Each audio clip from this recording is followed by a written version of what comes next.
A very good morning to all my dear students. Let's start the today's class with our chapter What is around us. हमारे आसपास क्या क्या मौजूद है. Okay तो हमने अलग अलग स्फीयर देखे थे जो हमारे आसपास मौजूद थे. जैसे हमने लिथोस्फीयर देखा जिस पे हम रह रहे हैं. हाइड्रोस्फीयर देखा मतलब जो जिसमें सारा का सारा वाटर आ जाता है, पानी. ओके एटमॉस्फेयर देखा जिस पे एयर आ जाती है. ओके फिर बायोस्फीयर हम आगे पढ़ेंगे. ओके तो हमने ये सारे स्फीयर्स देखे. यही हमारे आसपास है. अर्थ में यही चार चीज़ें हैं जो प्रेजेंट है. क्या क्या? लिथोस्फीयर, एटमॉस्फेयर, हाइड्रोस्फीयर और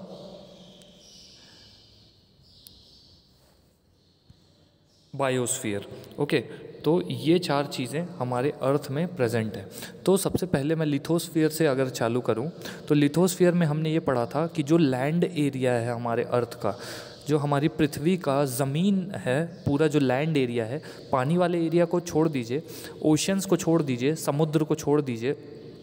ओके तो जो पानी वाला एरिया जो आपने हटा दिया है, उसके अलावा जितना भी कॉन्टिनेंट वाला एरिया है, जहाँ पर पूरे लैंड है, जहाँ पर पूरी ज़मीन है, वो जो लैंड वाला एरिया है वो कहलाता है लिथोस्फीयर.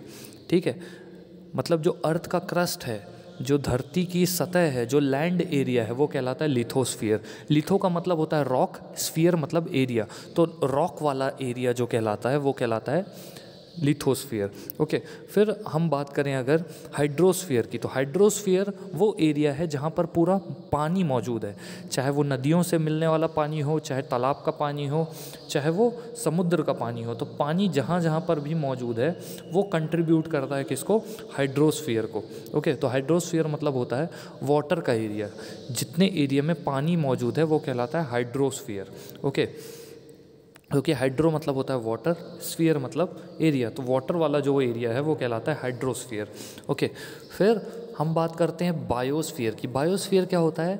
बायोस्फीयर मतलब जो लैंड, वाटर, एयर तीनों में जो लिविंग ऑर्गेनिजम्स रहते हैं, चाहे वो जानवर हो, इंसान हो, कीड़े मकोड़े हों, पेड़ पौधे हों, ये सब लिविंग थिंग्स जो हैं, लिविंग थिंग्स मिल करके क्या बनाते हैं? बायोस्फीयर. क्योंकि बायो का मतलब होता है लिविंग, स्फीयर का मतलब होता है एरिया. तो लिविंग थिंग्स का एरिया कहलाता है बायोस्फीयर. तो बायोस्फीयर में सारे के सारे लिविंग थिंग्स आ जाते हैं, चाहे वो प्लांट्स हों, एनिमल्स हों, इंसेक्ट्स हों, फंगाई हो, बैक्टीरिया हो, सारे लिविंग एनिमल्स किस में आ जाते हैं, ऑर्गेनिजम्स किस में आ जाते हैं?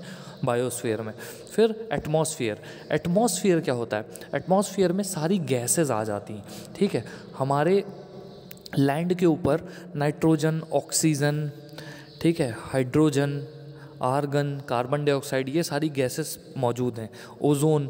तो ये जितनी भी गैसेस हैं ये सब मिल करके क्या बनाती हैं? एटमॉस्फेयर. ठीक है, तो हमारे आसपास की जो एयर है वो क्या कहलाती है? एटमॉस्फेयर कहलाती है. ठीक है, ऑल्दो एटमॉस्फेयर और कई पार्ट्स में डिवाइड हो जाता है, बट उसको हम बाद में देखेंगे. अभी हम हाइड्रोस्फीयर को पढ़ते हैं और ये समझने की कोशिश करते हैं हाइड्रोस्फीयर में हमने क्या पढ़ा था. Okay now let me talk to you about hydrosphere. चलिए हाइड्रोस्फीयर की बात करते हैं. The hydrosphere is the liquid component of the earth. Hydrosphere क्या है? Liquid component. लिक्विड कंपोनेंट का मतलब क्या होता है? लिक्विड मतलब क्या होता है? तरल. तरल मतलब पानी. ओके तो लिक्विड कुछ भी हो सकता है, सिर्फ पानी की बात नहीं है. जितना भी लिक्विड कंपोनेंट है अर्थ का वो क्या कहलाता है? हाइड्रोस्फीयर. ठीक है, तो अगर मैं बोलूँ कि हाइड्रोस्फीयर से आप क्या समझते हैं तो आप बोल दीजिएगा अर्थ में जितना भी पानी मौजूद है वो कहलाता है hydrosphere. Okay it includes oceans, seas, lakes, ponds, rivers and streams. तो ये जो हाइड्रोस्फीयर है इसमें सारे के सारे ओशियन आ जाएंगे, सारे के सारे सी आ जाएंगे, ठीक है, सारे के सारे पॉन्ड्स आ जाएंगे, रिवर्स आ जाएंगी. तो ये सब मिल कर के कंट्रीब्यूट करते हैं किसमें? हाइड्रोस्फीयर में. ठीक है, on the surface of the earth the area of water is more than that of land. Earth की सरफेस पर वाटर का जो एरिया है वो लैंड के एरिया से ज़्यादा होता है. ठीक है, आपको पता है कि जो हमारी अर्थ है उसमें 30% लैंड एरिया है और 70% वाटर का एरिया है. ठीक है, तो जो 70% वाटर का एरिया है वो पूरा का पूरा कहलाता है क्या? वो पूरा का पूरा कहलाता है हाइड्रोस्फीयर. ठीक है, जिसमें सारे ओशियन, लेक्स, पॉन्ड्स, रिवर्स और स्ट्रीम्स आ जाते हैं. ठीक ठीक है। Hydrosphere covers 71% of the earth surface, earth की सरफेस का 71% कौन कवर करता है? हाइड्रोस्फीयर, ठीक है। A water body in hydrosphere that carries a huge amount of water is known as ocean. Ocean क्या कहलाता है? ऐसी वाटर बॉडी जो अर्थ में बहुत बड़ा एरिया कवर करे, वो कहलाता है क्या? हाइड्रोस्फीयर। ऐसी वाटर बॉडी अर्थ में जो बहुत बड़ा एरिया कवर करे वो क्या कहलाता है? हाइड्रोस्फीयर, ठीक है। जैसे ओशियन हो गए, सीज हो गए। तो ओशियन कितने हैं? हमारे मेन 4 ओशियन है, वैसे तो 5 है लेकिन हम 4 ही पढ़ेंगे। कौन कौन से? पैसिफिक, अटलांटिक, इंडियन और आर्कटिक। पैसिफिक ओशियन हमारे यूरोप, अफ्रीका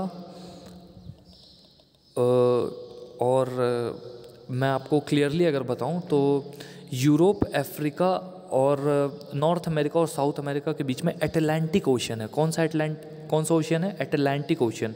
तो Atlantic Ocean Europe, Africa, North America और साउथ अमेरिका के बीच में क्या मौजूद है? अटलांटिक ओशियन, ठीक है। फिर जो हमारा एशिया है, एशिया के मैं बोलूँ आपको राइट साइड पे और अमेरिका के लेफ़्ट साइड पे, एशिया का राइट साइड और अमेरिका के लेफ़्ट साइड में, मतलब एशिया और अमेरिका के बीच में जो ओशियन मौजूद है वो है पैसिफिक ओशियन। इंडिया के नीचे का जो ओशियन है वो इंडियन ओशियन है, और पोल्स का जो ओशियन है वो है आर्कटिक ओशियन। आर्कटिक सर्कल में जो ओशियन है वो है आर्कटिक ओशियन, ठीक है। एक 5वां है अटलांटिक ओशियन या सदर्न ओशियन, वो हम जनरली इंक्लूड करते हैं या कभी कभी नहीं भी करते हैं। All these oceans are connected with each other, ये सारे के सारे ओशन एक दूसरे से जुड़े हुए हैं, ठीक है। The water bodies close to land are known as seas, bays, straits, gulfs etcetera. जो वाटर बॉडीज़ हैं जो लैंड के पास में हैं, ठीक है, जो लैंड के पास में जितनी भी वाटर बॉडीज़ हैं उनको सी बोलते हैं, बे बोलते हैं, ठीक है, स्ट्रेट्स बोलते हैं, गल्फ बोलते हैं। तो ये सारी वाटर बॉडीज़ को हम अलग अलग नाम से जानते हैं, जैसे sea, bay, straits, gulf etcetera. तो oceans on the earth are huge and deep. जो अर्थ में ओशियन है, जो पृथ्वी पर जो ओशियन मौजूद हैं वो बहुत बड़े बड़े और गहरे हैं, ठीक है। बहुत गहरी गहरी घाटियाँ मौजूद है, 10 से 11 किलोमीटर तक गहरी हैं, ठीक है।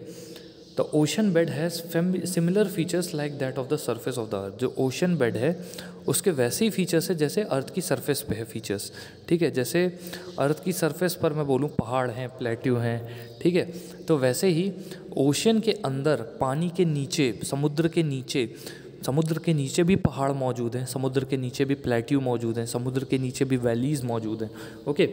बस ये है कि वो पानी से कवर्ड है, पानी से ढके हुए हैं, तो हमें क्लियरली दिखते नहीं। तो एक जगह है पैसिफिक ओशन में जिसको बोलते हैं मारियाना ट्रेंच। मारियाना ट्रेंच की जो गहराई है, उस वैली की गहराई 11 किलोमीटर है। तो 11 kilometre below the surface of the water, पानी के नीचे 11 किलोमीटर, आप सोच सकते हैं कितनी गहराई होगी उस जगह की, okay. The ocean bed has similar features like that of the surface of the earth. Ocean bed के वही फीचर्स हैं जैसे अर्थ की सरफेस पर है। वहाँ पर हाई माउंटेन भी हैं, प्लेट्यू भी हैं, वास्ट प्लेन भी हैं, वैली भी हैं, ठीक है। और वो बच्चा अपनी माँ से पूछता है, mummy how much water will there be in the seas, since sea water is salty, is it useful to us. तो बच्चा माँ से पूछ रहा है क्या कितना पानी होगा समुद्र में, और जो समुद्र का पानी है वो तो खारा होता है, तो क्या हम उसको पी सकते हैं? बिल्कुल नहीं, ठीक है। ओशन जो है उसमें लगभग 97% है पूरे अर्थ का पानी। अर्थ में जितना भी पानी मौजूद है उसका 97% ओशन में है। बाकी 3% पानी कहाँ मौजूद है? बाकी का जो 3% वाटर है वो रिवर में है, वो पॉन्ड्स में है, वो लेक्स में है, ओके, वो अंडरग्राउंड है। तो पानी जो है वो ज़मीन के नीचे भी मौजूद है, नदियों में है, तालाबों में है। तो ये जो 3% पानी की बात हो रही है, ये साफ़ पानी की बात हो रही है, ठीक है। तो ये साफ़ पानी कहाँ मौजूद है? ज़मीन के नीचे, तालाब में, ठीक है। तो यहाँ सब जगह क्या साफ़ पानी मौजूद है, okay. Some water is accumulated in the lakes and some flows in the rivers and some is stored in the interior of the earth as ground water। कुछ पानी जो है वो लेक्स में जमा हो जाता है, कुछ फ्लो होता है नदियों में, कुछ स्टोर होता है अर्थ के इंटीरियर में ग्राउंड वाटर की तरह, ठीक है। द अमाउंट ऑफ पोर्टेबल यानी जो पीने लायक पानी है वो बहुत कम है, लगभग 3% है, ओके। फ्रेश वाटर बहुत ज़्यादा प्रेशियस होता है। This fresh water is required by living beings for their existence. ये जो साफ़ पानी है ये लिविंग ऑर्गेनिजम्स के द्वारा यूज़ किया जाता है ज़िंदा रहने के लिए, ठीक है। ये जो नदियों से साफ़ पानी मिलता है, नदियों में साफ़ पानी कहाँ से आता है? जो बर्फ़ के पहाड़ हैं, जो ग्लेशियर हैं, ठीक है, वो ग्लेशियर जब पिघलते हैं तो वो अपना वो पानी बन जाते हैं, ठीक है। बर्फ़ के पहाड़ जब पिघलते हैं सूरज की रोशनी से तो वो पानी बन जाते हैं और वो पानी पहाड़ों से नीचे आकर रिवर्स बना लेता है, ओके। जैसे जो गंगा नदी निकली है वो गंगोत्री नाम के ग्लेशियर से निकली, ठीक है। जो ब्रह्मपुत्र नदी निकली है वो तिब्बत का जो सदर्न एरिया है वहाँ पर सांगपो करके उसको बोला जाता है, ब्रह्मपुत्र को सांगपो बोला जाता है, ओके। तो एक ग्लेशियर है वहाँ तिब्बत में जिसको वहाँ से ब्रह्मपुत्र निकली, ओके। तो ऐसे ही इंडस भी एक शेमयुंगडुंग करके ग्लेशियर है वहाँ से निकली। तो अलग अलग नदियाँ जो हैं वो अलग अलग ग्लेशियर से निकलती हैं। जितनी भी इंडिया की बड़ी बड़ी नदियाँ हैं वो पहाड़ों से ही निकलती हैं, ओके, बड़े बड़े पहाड़ों से, ऊंचे ऊंचे पहाड़ों से, ओके। तो नदियाँ भी दो तरह की होती हैं, एक पेरिनियल होती हैं और एक नॉर्मल रिवर्स होती हैं। तो पेरिनियल ऐसी रिवर्स होती हैं जो जिनमें साल भर पानी रहता है, जैसे गंगा हो गई, ब्रह्मपुत्र हो गई, ओके। चलिए नदियों की बात बाद में करेंगे, अभी हम आगे बढ़ते हैं। The moisture for rain which is the main source of fresh water comes from oceans only. जो मॉइस्चर है रेन का, जो कि मेन सोर्स है फ्रेश वाटर का, वो कहाँ से आता है? ओशन से आता है, ठीक है। Valuable chemicals, minerals, salt, fishes etcetera are found in the seas. जो वैल्यूएबल केमिकल्स हैं, मिनरल्स हैं, सॉल्ट हैं, फिशेस हैं, ये कहाँ पाए जाते हैं? नदियों में पाए जाते हैं। As we have living organisms on the land, in the same way the seas and oceans have aquatic life inside them.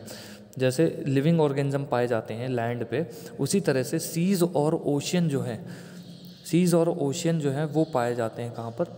ज़मीन के ज़मीन पे, okay. The tremendous force of waves, tides and currents of ocean are potential sources for generating electricity. अब देखिए, बिजली पैदा करने के लिए नेचुरल फोर्सेस का यूज़ होता है, ठीक है। जैसे मैं आपको बताऊं, समुद्र की बात करें तो समुद्र में जो वेव्स हैं यानी जो लहरें हैं, वो लहरों की मदद से इलेक्ट्रिसिटी पैदा की जाती है। वो जो लहरें हैं वो वहाँ नीचे एक सेटअप बना दिया जाता है। उस सेटअप में एक टरबाइन लगी होती है, एक पंखी लगी होती है, उस पंखी से जनरेटर कनेक्टेड होता है। वो जनरेटर बिजली बनाने का काम करता है। अगर उसको आप किसी चीज़ से घुमाएंगे तो उस पर बिजली पैदा होगी, ऐसा जनरेटर होता है। तो वहाँ पर जो पंखी लगी है उसको घुमाने के लिए जो ओशियन का वाटर है, जो समुद्र का पानी है, वो उस पंखी को तेज़ी से घुमाता है। और उस पंखी को क्या करता है? तेज़ी से घुमाता है। पंखी के घुमाने से जो डायनेमो है, जो जनरेटर है, उससे इलेक्ट्रिसिटी पैदा होती है, okay. Besides these oceans are also useful as waterways. ये जो ओशंस है ये भी एक वाटरवेज की तरह यूज़ होते हैं, ओके। तो ये देखिए यहाँ पर पूरा वर्ल्ड मैप दिया हुआ है, इसमें सारे कॉन्टिनेंट्स बने हुए हैं। आपको मैं क्लियरली बता दूँ यहाँ पर कौन कौन से कॉन्टिनेंट्स हैं। यहाँ हमारे 7 कॉन्टिनेंट्स दिए हुए हैं: Asia, Europe, Africa, Australia, America और एंटार्क्टिका नहीं है यहाँ पर, ठीक है। तो यहाँ पर सिर्फ 6 कॉन्टिनेंट्स हैं। कौन कौन से? Asia, Europe, Africa, Australia, America, okay. तो सिर्फ इतने कॉन्टिनेंट्स हैं यहाँ पर। चलिए अब आगे बढ़ते हैं एटमॉस्फेयर की तरफ। एटमॉस्फेयर मतलब मैंने जो बताया था, जो एयर प्रेजेंट है हमारी अर्थ में वो कहलाती है एटमॉस्फेयर। एयर में बहुत सारी गैसेस होती हैं, तो ये गैसेस सब साथ में मिल करके क्या बनाती हैं? Atmosphere. The sphere of earth that wraps the earth from all sides is called atmosphere. जो अर्थ का स्फीयर है, जो अर्थ को चारों तरफ से लपेट कर रखता है, वो कहलाता है एटमॉस्फेयर, ठीक है। ये जो स्फीयर है ये लगभग 1600 किलोमीटर अर्थ को एक्सटेंड करता है। ये लगभग 1600 किलोमीटर तक है अर्थ पे। It cannot be seen clearly with the naked I like lithosphere and hydrosphere. देखिए, लिथोस्फीयर और हाइड्रोस्फीयर और बायोस्फीयर को तो हम अपनी आंखों से देख सकते हैं। लिथोस्फीयर मतलब हम लैंड के एरिया को देख सकते हैं अपनी आंखों से। हाइड्रोस्फीयर मतलब पानी को देख सकते हैं, ठीक है। बायोस्फीयर मतलब लिविंग थिंग्स को देख सकते हैं हम अपनी आंखों से, ठीक है। बट हम एटमॉस्फेयर यानी एयर को अपनी आंखों से नहीं देख सकते, सिर्फ फील कर सकते हैं, ओके। तो atmosphere is composed of various gases like water vapour, dust particles, smoke, salt. ठीक है, तो एटमॉस्फेयर में बहुत सारी गैसेस होती हैं। कौन कौन सी gases? Nitrogen, hydrogen, oxygen, carbon dioxide, argon. ठीक है, तो ये सारी गैसेस होती हैं कहाँ पर? एटमॉस्फेयर में। गैसेस के साथ साथ वाटर वेपर भी होती है, डस्ट पार्टिकल्स भी होते हैं, स्मोक भी होता है, सॉल्ट भी होता है, माइक्रो ऑर्गेनिजम्स भी होते हैं। ठीक है, एटमॉस्फेयर कलरलेस होती है, ऑर्डरलेस होती है, ट्रांसपेरेंट होती है। ठीक है, सॉलिड, लिक्विड और गैसेस एलिमेंट जो हैं वो भी एटमॉस्फेयर में इंक्लूडेड होते हैं। ठीक है, इसमें लगभग 78% नाइट्रोजन, 21% ऑक्सीजन और 1% दूसरी गैसेस आ जाती हैं एटमॉस्फेयर में। 78% नाइट्रोजन, 21% ऑक्सीजन और 1% दूसरी gases. When we go higher from the surface of the earth, जैसे ही हम अर्थ की सरफेस से ऊपर बढ़ते जाते हैं, जैसे ही हम ऊंचाई की तरफ जाते जाते हैं, तो ज़्यादातर जो गैसेस हैं एटमॉस्फेयर में वो कम होती जाती हैं, वो डिक्रीज़ होती जाती हैं। ठीक है, कार्बन डाइऑक्साइड गैस थोड़ा भारी होती है, तो कार्बन डाइऑक्साइड अर्थ की सरफेस पे रहती है।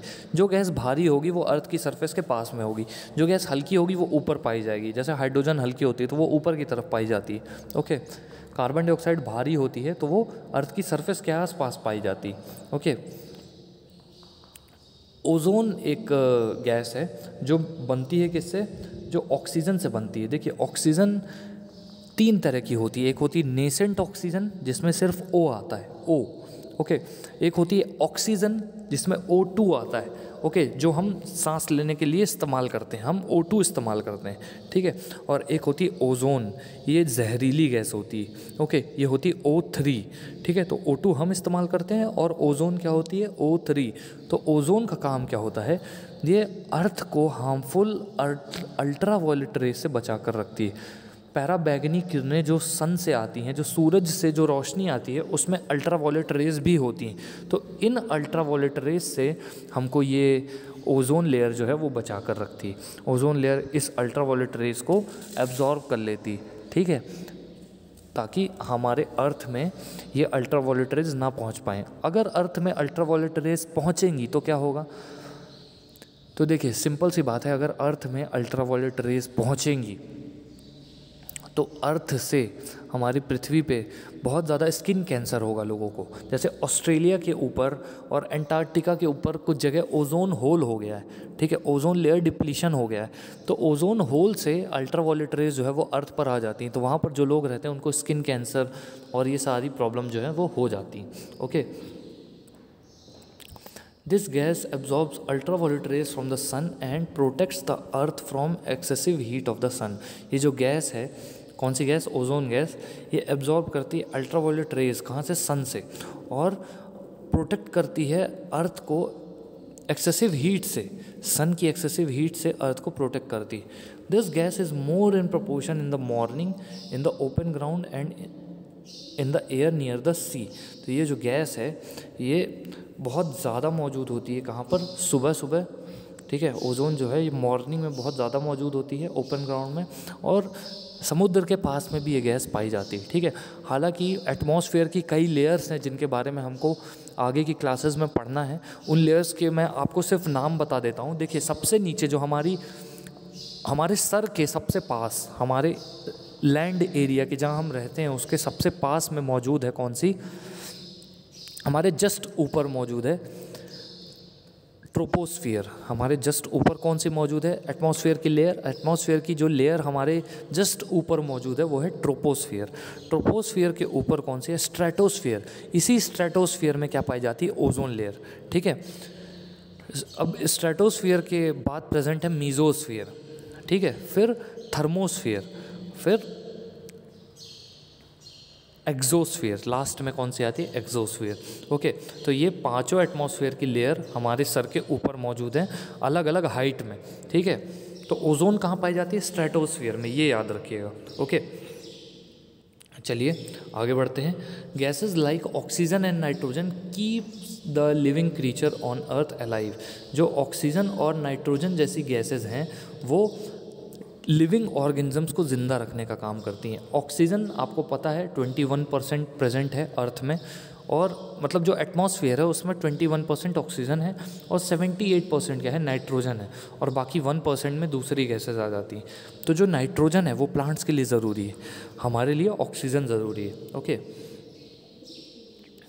Nitrogen reduces the intensity of oxygen. Nitrogen क्या करता है, ऑक्सीजन की इंटेंसिटी कम कर देता है। कैसे कम कर देता है, देखिए जो नाइट्रोजन है जो एटमॉस्फेयर में प्रेजेंट है, जो हवा में नाइट्रोजन मौजूद है, उस नाइट्रोजन को पेड़ डायरेक्टली, प्लांट्स जो हैं वो डायरेक्टली एब्जॉर्ब नहीं कर सकते। ऑल्दो वो प्लांट्स के लिए ज़रूरी है, लेकिन प्लांट्स उस नाइट्रोजन को एब्जॉर्ब नहीं कर सकते। ठीक है, तो प्लांट्स क्या करते हैं, उस नाइट्रोजन को डायरेक्टली एब्जॉर्ब नहीं कर सकते। तो प्लांट्स, वो नाइट्रोजन पहले कन्वर्ट की जाती है किसमें, वो नाइट्रोजन कन्वर्ट की जाती है नाइट्रोजन ऑक्साइड में। ठीक है, जब वो नाइट्रोजन ऑक्साइड में कन्वर्ट हो जाती है तो वो नाइट्रोजन ऑक्साइड अब प्लांट जो है वो एब्जॉर्ब कर सकते हैं। ठीक है, नाइट्रोजन ऑक्साइड्स जो हैं वो प्लांट एब्जॉर्ब कर सकते हैं। ठीक है, तो वो नाइट्रोजन को नाइट्रोजन ऑक्साइड में कन्वर्ट करने के लिए किस चीज़ का इस्तेमाल होता है, नाइट्रोजन को नाइट्रोजन ऑक्साइड में कन्वर्ट करने के लिए मैं आपको बताता हूँ, जो बैक्टीरिया होते हैं नाइट्रोबैक्टर या नाइट्रोसोमोनास, तो इस बैक्टीरिया का यूज़ किया जाता है नाइट्रोजन को नाइट्रोजन ऑक्साइड और नाइट्रोजन डाइऑक्साइड में कन्वर्ट करने के लिए। ठीक है, तो नाइट्रोजन को नाइट्रोजन ऑक्साइड में कन्वर्ट करने के लिए नाइट्रोजन को किससे जोड़ना पड़ता है, ऑक्सीजन से जोड़ना पड़ता है। कुल मिलाकर आप ये समझ लीजिए, जो हवा में नाइट्रोजन मौजूद है उसको प्लांट्स डायरेक्टली नहीं ले सकते, उसको पहले ऑक्सीजन के साथ चिपकाना पड़ता है। ऑक्सीजन के साथ चिपकाने का काम कौन करता है, बैक्टीरिया करते हैं, और बिजली करती है। जब बिजली कड़कती है तो नाइट्रोजन ऑक्सीजन से चिपक जाती है। ओके, चलिए आगे बढ़ते हैं। Due to heat the water in the form of water vapour evaporates and mixes with air which is known as moisture. तो हीट के कारण जो पानी है, जो वाटर है एटमॉस्फेयर में, वो वाटर वेपर के फॉर्म में इवेपोरेट होता है। हीट के कारण जो वाटर है एटमॉस्फेयर में वो वाटर वेपर के फॉर्म में इवेपोरेट हो जाता है। ठीक है, उड़ जाता है, और इस वाटर वेपर को क्या बोलते हैं, मॉइस्चर। ठीक है, हम ऐसा बोलते हैं ना कि बरसात के टाइम पे, बारिश के दिनों में मॉइस्चर बढ़ जाता है रूम पे, तभी हमारे घर के जो लकड़ी के खिड़की और दरवाजे हैं वो बंद नहीं होते हैं आसानी से। ठीक है, क्यों, क्योंकि वो मॉइस्चर बढ़ने के कारण वो जो लकड़ी है वो एब्जॉर्ब करती है क्या, वाटर। ओके, तो वाटर को एब्जॉर्ब करने पर वो थोड़ा सा उसका साइज़ जो है वो फूल जाता है। ठीक है, इस प्रोसेस को बोलते हैं इम्बाइबिशन। वो मैं बाद में पढ़ाऊँगा आपको। ओके, बट मैं ऐसे ही बता दे रहा हूँ आपको ताकि आपके नॉलेज में रहे। Okay, due to heat the water in the form of water vapour evaporates and mixes with air known as moisture. तो हीट के कारण जो वाटर है वाटर वेपर के फॉर्म में इवेपोरेट करता है और एयर के साथ मिक्स होता है। ओके, जिसको हम बोलते हैं क्या, मॉइस्चर। ठीक है, the process of cooling of vapour is called condensation. जो वाटर वेपर है उसके ठंडे होने को क्या बोलते हैं, कंडेंसेशन। जब वाटर वेपर ठंडी हो जाती है तो उसको क्या बोलते हैं, कंडेंसेशन। कंडेंसेशन से ही क्लाउड्स का फॉर्मेशन होता है। ओके, बादलों का फॉर्मेशन होता है। आपने अपने घरों में भी कंडेंसेशन देखा है। कब देखा है, जैसे ही आप फ्रिज से बॉटल निकाल करके अपनी टेबल पर रखते हो तो आपने देखा होगा बॉटल के ऊपर छोटे छोटे पानी की बूंदें जम जाती हैं। ऐसा क्यों होता है, वो कंडेंसेशन प्रोसेस ही होता है। देखिए क्या होता है, जो आपके रूम पे थोड़ा बहुत मॉइस्चर मौजूद होता है, एयर में थोड़ा बहुत वाटर मौजूद होता है, वो आपको दिखता नहीं है क्योंकि वो वाटर वेपर के फॉर्म में होता है। ठीक है, आपके रूम पे एयर में थोड़ा बहुत वाटर मौजूद होता है वाटर वेपर के फॉर्म में, वो आपको भले ही ना दिखे लेकिन वो प्रेजेंट होता है। ठीक है, तो वो जो वाटर वेपर है वो जैसे ही बॉटल के कांटेक्ट में आती है वो ठंडी होकर के वाटर बन जाती है, तो वही वाटर आपके बॉटल के ऊपर दिखता है। ओके, तो चलिए आगे बढ़ते हैं। The process of cooling of vapour is called condensation. Condensation क्या प्रोसेस होता है, वाटर वेपर को ठंडा हो जाना कहलाता है कंडेंसेशन। ठीक है, various forms of moisture like dew, fog, clouds and precipitation are due to condensation. तो अलग अलग फॉर्म्स जो हैं किसके, मॉइस्चर के, जैसे ड्यू, फॉग, क्लाउड्स और प्रेसिपिटेशन, ये कंडेंसेशन के कारण है। The effect of atmosphere is seen on human beings in every aspect of life. जो एटमॉस्फेयर का इफेक्ट है वो ह्यूमन बींग्स में दिखता है हर जगह। ओके, हर आस्पेक्ट में, such as their food habits, clothing, habitat, colour, economic activities etcetera. Many dust particles are seen in the atmosphere. Atmosphere में बहुत सारे डस्ट पार्टिकल्स भी दिखते हैं। Spreading of sun rays are visible due to these particles. जो sun raise की spreading है, जो सन रेज फैल जाती हैं, वो इन्हीं पार्टिकल्स के कारण फैल जाती हैं। इसको टिंडॉल इफेक्ट बोलते हैं, ठीक है। जो सन की रेज का फैल जाना है उसको टिंडॉल इफेक्ट बोलते हैं, वो आपने साइंस में पढ़ा होगा, okay. It is due to dust particles that it does not suddenly turn dark after the sunset and it does not suddenly turn bright after the sunrise। तो ये डस्ट पार्टिकल के कारण ही सूरज जब डूबता है, जब शाम होती है, तो काफ़ी देर तक सूरज के डूबने के बाद भी उजाला रहता है और सुबह होने के पहले काफ़ी देर तक उजाला रहता है। तो ये डस्ट पार्टिकल क्या करते हैं, थोड़ा बहुत जो सनलाइट आती है उसको स्कैटर कर देते हैं और पूरी अर्थ में फैला देते हैं, ठीक है। तो यही रीज़न होता है। The sun rays are reflected back with the help of these dust particles on the surface of the earth and we receive the light of the sun। जो सन रेज होती हैं वो रिफ्लेक्ट हो जाती हैं इन dust particle की मदद से, ठीक है। ये जो डस्ट पार्टिकल हैं, ये कचड़े हैं, ये सन रेज को रिफ्लेक्ट कर देते हैं, ठीक है। We are able to listen to the sounds due to the presence of atmosphere. Sounds को, हमको आवाज़ों को सुनना पड़ेगा एटमॉस्फेयर की प्रेजेंस के कारण, ओके। हम साउंड्स को सुनते हैं, कुल मिलाकर जो हमें आवाज़ आती है वो एटमॉस्फेयर के कारण ही आती है, क्योंकि जो हमारे, जैसे ही हम बोलते हैं तो हमारे माउथ के आसपास के जो पार्टिकल्स होते हैं, डस्ट पार्टिकल्स, वो वाइब्रेट करते हैं, वो वाइब्रेट करके हमारी साउंड एनर्जी को ट्रांसफ़र करते हैं एयर में, ओके। अगर हम वैक्यूम में बोलेंगे, स्पेस में बोलेंगे, तो हमारी आवाज़ नहीं आएगी, okay. We are able to listen to sounds due to the presence of atmosphere. That is why radio and Doordarshan telecast is possible. इसीलिए रेडियो और दूरदर्शन टेलीकास्ट पॉसिबल है, ओके। तो यहाँ पर देखिए अलग अलग स्फीयर दिए हुए हैं। एक जगह हाइड्रोस्फीयर मौजूद है, वहाँ पर तालाब दिख रहा होगा। एटमॉस्फेयर मौजूद है, वहाँ पर पंछी और एरोप्लेन वगैरह दिख रहे होंगे, ठीक है। लिथोस्फीयर मौजूद है, वहाँ पर एक आदमी काम करता दिख रहा है, सड़कें दिख रही हैं, घर दिख रहे हैं, ओके। बायोस्फीयर मौजूद है, जहाँ पर जंगली जानवर, इंसान, ठीक है, ये सारी चीज़ें दिख रही हैं। तो ये सारे क्या कहलाते हैं, हमारे अलग अलग स्फीयर हैं, ओके, ह्यूमन स्फीयर हैं। अब लास्ट में बायोस्फीयर, बायोस्फीयर की बात करते हैं। The part of lithosphere, hydrosphere and atmosphere. Lithosphere, hydrosphere और एटमॉस्फेयर का वो हिस्सा जहाँ पर लिविंग वर्ल्ड एग्जिस्ट करता है। लिथोस्फीयर, हाइड्रोस्फीयर और एटमॉस्फेयर का वो हिस्सा जहाँ पर लिविंग वर्ल्ड एग्जिस्ट करता है वो कहलाता है बायोस्फीयर। तो बायोस्फीयर कौन सा हिस्सा कहलाता है, लिथोस्फीयर का वो हिस्सा जहाँ पर लिविंग वर्ल्ड एग्जिस्ट करता है, ठीक है। Biosphere is one of the important spheres on earth. Biosphere एक बहुत इंपॉर्टेंट स्फीयर्स में से एक है अर्थ के। Earth is the only planet in the solar system having biosphere. Earth एक लौता प्लैनेट है सोलर सिस्टम में जिसके पास बायोस्फीयर है। Biosphere includes vegetation, animals, insects and human beings. तो बायोस्फीयर में वेजिटेशन, एनिमल्स, इंसेक्ट्स और ह्यूमन बींग्स चारों आ जाते हैं। We obtain food and many other necessary things from biosphere. हम फूड और बहुत सारी नेसेसरी थिंग्स बायोस्फीयर से ले सकते हैं। We cannot live without vegetation and animals. हम वेजिटेशन और एनिमल्स के बिना जिंदा नहीं रह सकते, okay. Biosphere is the base of our existence and living. Biosphere जो है वो हमारे एग्जिस्टेंस और लिविंग का बेस है, आधार है, ठीक है। हम बायोस्फीयर की मदद से ही जिंदा हैं, ठीक है। कैसे ज़िंदा है, देखिए इंसान जो है वो प्लांट्स और एनिमल्स पर डिपेंड करता है अपने खाने के लिए। तो प्लांट्स और एनिमल्स बायोस्फीयर का एक पार्ट है। प्लांट्स और एनिमल्स नहीं होंगे तो इंसान भी ज़िंदा नहीं रहेगा, ओके। तो बायोस्फीयर के दो पार्ट हैं, नॉन लिविंग और लिविंग। नॉन लिविंग में कौन कौन सी चीज़ें आ जाती हैं, देखिए नॉन लिविंग में बायोस्फीयर में नॉन लिविंग में कौन कौन सी चीज़ें आ जाती हैं। नॉन लिविंग में आ जाती हैं आपके लैंड आ गया, वाटर आ गया, ठीक है, एयर आ गया। तो ये सारे क्या हैं, नॉन लिविंग कंपोनेंट्स। और लिविंग कंपोनेंट्स कौन से हैं बायोस्फीयर के, प्लांट्स, एनिमल्स, इंसेक्ट, ठीक है, ये सारे क्या हैं, लिविंग कंपोनेंट है, ओके। तो बायोस्फीयर दो पार्ट में डिवाइड होता है, नॉन लिविंग कंपोनेंट और लिविंग कंपोनेंट्स में, ओके। फिर देखिए यहाँ पर एक क्वेश्चन पूछा गया है, if man harms the earth by his activities then do you think it will affect these spheres. अगर इंसान अपनी एक्टिविटीज़ से, अपनी हरकतों से ये अर्थ को नुकसान पहुंचा रहा है तो इन स्फीयर्स में कोई दिक्कत आएगी क्या, बिल्कुल आएगी, क्योंकि ये जो स्फीयर्स हैं ये अर्थ का पार्ट है। इंसान जो है वो इंडस्ट्रीज़ खोल रहा है, फैक्ट्रीज़ खोल रहा है और इनसे निकलने वाला जो पोल्यूशन है, जो धुआं है वो हवा में रिलीज़ कर दे रहा है। जो केमिकल प्रोडक्ट्स हैं वो नदियों में रिलीज़ कर दे रहा है।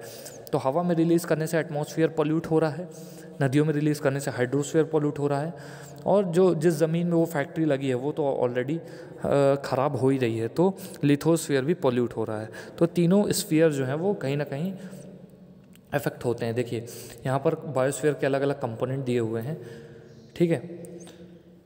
सबसे पहले नेचुरल कंपोनेंट्स में क्या क्या आ जाते हैं, आपको दिख रहा होगा, प्लांट्स, बर्ड्स, एनिमल्स, ठीक है। तो ये सारी चीज़ें मैन मेड कंपोनेंट्स में आ जाते हैं, कुछ monuments, road, non living component जैसे फैक्ट्रीज, इंडस्ट्रीज़, और लिविंग कंपोनेंट्स में क्या क्या आ जाते हैं, पीपल और प्लांट्स वगैरह, ठीक है। तो ये बायोस्फीयर के क्या हैं, कंपोनेंट है। यहाँ पर क्या दिया हुआ है, effect of human activities on spheres, spheres में ह्यूमन की एक्टिविटी का क्या इफेक्ट पड़ता है। देखिए हाइड्रोस्फीयर्स में मतलब जहाँ पर पानी मौजूद है, जहाँ पर नदी मौजूद है, वहाँ से एक पंप गया हुआ है जिससे पानी को ला करके सिंचाई की जाती है खेतों में, ठीक है। जो एटमॉस्फेयर है उसमें फैक्ट्री का धुआं आ रहा है, पोल्यूशन किया जा रहा है, और कुछ पक्षी मौजूद हैं, ठीक है। लिथोस्फीयर में खेती हो रही है, एक आदमी अपने बैल से खेती कर रहा है, ठीक है। तो ये तीनों तरह के स्फीयर यहाँ पर मौजूद है, और बायोस्फीयर इन सबको मिला करके जो है वो बायोस्फीयर कहलाता है, ठीक है। तो human beings knowingly and unknowingly undertake many activities for their development, इंसान जो है वो जानबूझकर या अनजाने में बहुत सारी एक्टिविटीज़ को अपने डेवलपमेंट के लिए यूज़ करता है, ठीक है। मतलब नेचर को पूरी तरह से एक्सप्लॉइट करने की कोशिश करता है अपने डेवलपमेंट के लिए। Human action causes an imbalance in the different spheres, जो ह्यूमन एक्शन है उससे काफ़ी ज़्यादा इम्बैलेंस होता है अलग अलग स्फीयर में। Due to this the balance of various spheres is threatened, इसके कारण क्या होता है, जो अलग अलग स्फीयर्स का बैलेंस है वो थ्रेटेंड हो जाता है। Underground nuclear testing, too much drilling for mineral oil and excessive drilling of tube wells affect the lithosphere. देखिए जो लिथोस्फीयर है मतलब जो हमारा लैंड एरिया है, जहाँ पर ज़मीन है जो, ओके, तो वो उसको कैसे नुकसान पहुँचाया जाता है। न्यूक्लियर टेस्टिंग अगर कर दी जाए, मतलब कोई ऐसा न्यूक्लियर मेटल या मिनरल है जिसकी टेस्टिंग की जाए, ठीक है, तो जो लैंड एरिया है वो ख़राब होता है। बहुत ज़्यादा मिनरल ऑयल्स को निकालने के लिए खुदाई की जाए, कोयले को निकालने के लिए खुदाई की जाए, तो उससे लैंड एरिया ख़राब होता है, ठीक है। ट्यूबवेल या बोर करने के लिए या बोरिंग करने के लिए या पानी को ज़मीन से निकालने के लिए, ठीक है, बहुत ज़्यादा गड्ढे किए जाएं तो वो भी, उससे भी लैंड एरिया ख़राब होता है, ठीक है। तो ये इम्बैलेंस कॉज करता है, ठीक है। The dumping of waste from villages and cities along with industrial waste into the water bodies pollute them. अब जो कचरा है गांव से, शहरों से, केमिकल्स जो रिलीज़ होते हैं इंडस्ट्रीज से, फैक्ट्रीज से, तो वो जो केमिकल्स हैं, वो जो कचरा है वो नदियों में डाल दिया जाता है, जिससे हाइड्रोस्फीयर पॉल्यूट होता है।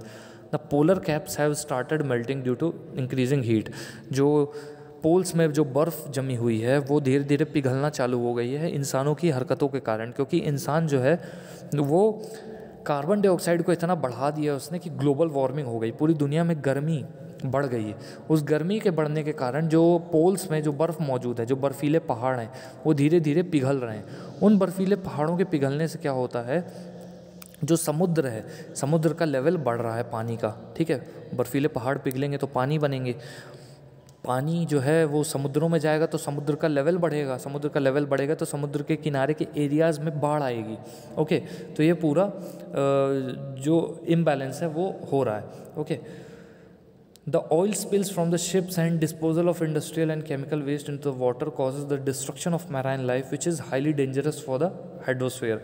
तो जो ऑयल स्पिल्स हैं, मतलब जो शिप्स या जो बोट्स वगैरह होती हैं, अगर वो कहीं ऑयल को लेकर जा रही हैं, गलती से ऑयल गिर गया पानी में, तो जिस एरिया में ऑयल गिरा हुआ है वहाँ की जो मछलियाँ हैं, वहाँ की जो मैराइन लाइफ है, वहाँ की जो मैराइन प्लांट्स हैं, एनिमल्स हैं, वो सब के सब मर जाते हैं, okay. Harmful gases emitted by industries, workshop, power stations and vehicles pollute air. जो हार्मफुल गैसेज हैं जो इंडस्ट्रीज़ रिलीज़ करती हैं, वर्कशॉप्स रिलीज़ करती हैं, पावर स्टेशंस रिलीज़ करते हैं, व्हीकल्स रिलीज़ करते हैं, ये एयर को पोल्यूट करते हैं, okay. The areas with higher frequency of vehicles show increase rate of carbon monoxide in the air. अब जो एरियाज़ हैं जहाँ पर व्हीकल्स की बहुत ज़्यादा फ्रीक्वेंसी है, ठीक है, जहाँ पर बहुत ज़्यादा गाड़ियाँ पाई जाती हैं, वहाँ पर कार्बन मोनोऑक्साइड रिलीज़ होती है, okay. The amount of CO2 in the air increases due to cutting of trees. CO2 जो amount of CO2 रिलीज़ होती है, कार्बन डाइऑक्साइड, वो उसको बैलेंस करने के लिए पेड़ मौजूद होते हैं अर्थ में, बट पेड़ इतने ज़्यादा काटे जा रहे हैं कि जो कार्बन डाइऑक्साइड रिलीज होती है वो बैलेंस ही नहीं हो पा रही। Okay, heat on earth increases due to increase in carbon dioxide in air. जो अर्थ में हीट है वो भी इंक्रीज होती है कार्बन डाइऑक्साइड के बढ़ने के कारण। In this way human activities effect biosphere. इस तरीके से ह्यूमन एक्टिविटीज़ जो है वो बायोस्फीयर को इफेक्ट करती हैं।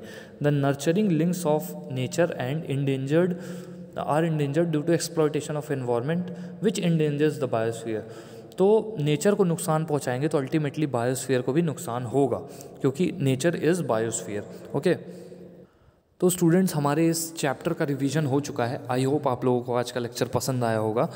जो भी आपकी क्वेरीज़ हैं, जो भी डाउट्स हैं, प्लीज़ मेरे से पूछिए। जो भी लाइन नहीं समझ में आई है, जो भी पैराग्राफ नहीं समझ में आया है, प्लीज़ मेरे से पूछिए, ताकि मैं आपके डाउट्स क्लियर कर सकूं और आपको वो चीज़ें क्लियर हो सके। Okay, so that's all for now students, thank you so much.